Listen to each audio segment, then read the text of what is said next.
Okay, we're back to part 2. Sorry, the first, my camera died.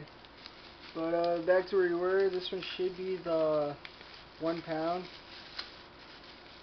1 pound, which it is.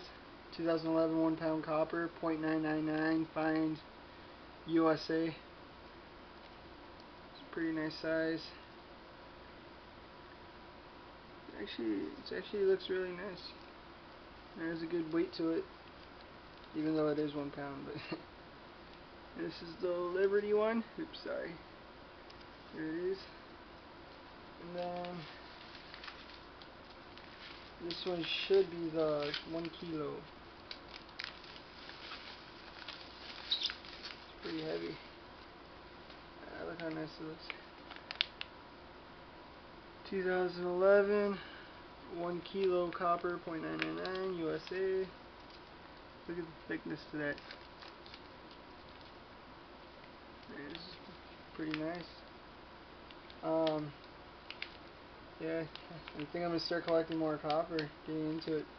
Right now it's not considered a precious metal, but I don't doubt that in 10 years from now it will be.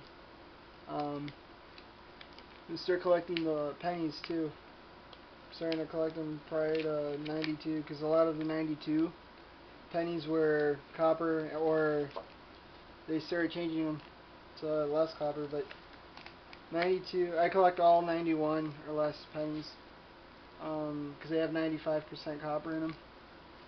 So I'm starting to do that.